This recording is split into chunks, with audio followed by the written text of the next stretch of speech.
روزانہ واقعات اور اردو موٹیویشنل ویڈیوز کے لیے ہمارا چینل سبسکرائب کریں، شکریہ۔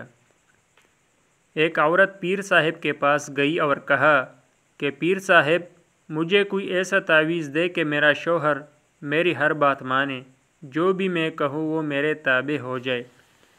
پیر صاحب بھی دور اندیش انسان تھے۔ انہوں نے اس عورت کی بات غور سے سنی اور کہا، یہ عمل تو شیر کی گردن کے بال پر ہوگا، اور وہ بال بھی آپ خود شیر کی گردن سے اکھاڑ کر لائیں گی، تب اثر ہوگا، ورنہ کوئی فائدہ نہیں۔ وہ عورت بہت پریشان ہو گئی اور مایوس ہو کر واپس آ گئی اور اپنی سہیلیوں کو بتایا۔ ایک سہیلی نے مشورہ دیا کہ کام تو مشکل ہے مگر ناممکن نہیں۔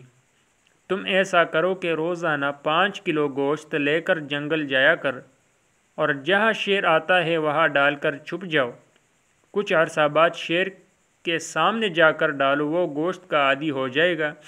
تم اس کے قریب جا کر گوشت ڈالنا شروع کر دینا اور اس کی گردن پر پیار سے ہاتھ پھیرنا شروع کر دینا، اور جب شیر تم سے مانوس ہو جائے تو گردن سے بال اکھیڑ لینا۔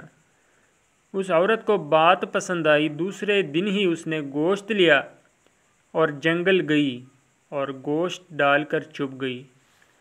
شیر آیا، گوشت کھایا اور چلا گیا۔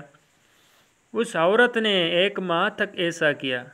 1 ماہ بعد اس نے شیر کے سامنے جا کر گوشت ڈالنا شروع کر دیا تاکہ شیر کو پتہ چل سکے کہ اس کی خدمت کون کرتا ہے۔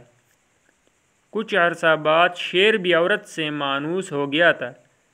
عورت نے شیر کی گردن پر آہستہ آہستہ پیار سے ہاتھ پھیرنا شروع کر دیا۔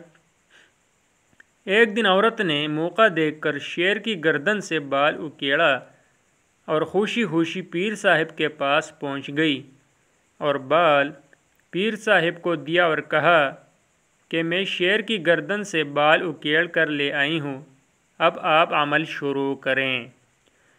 پیر صاحب نے پوچھا، کیسی لائی ہو؟ تو عورت نے پوری تفصیل بتا دی۔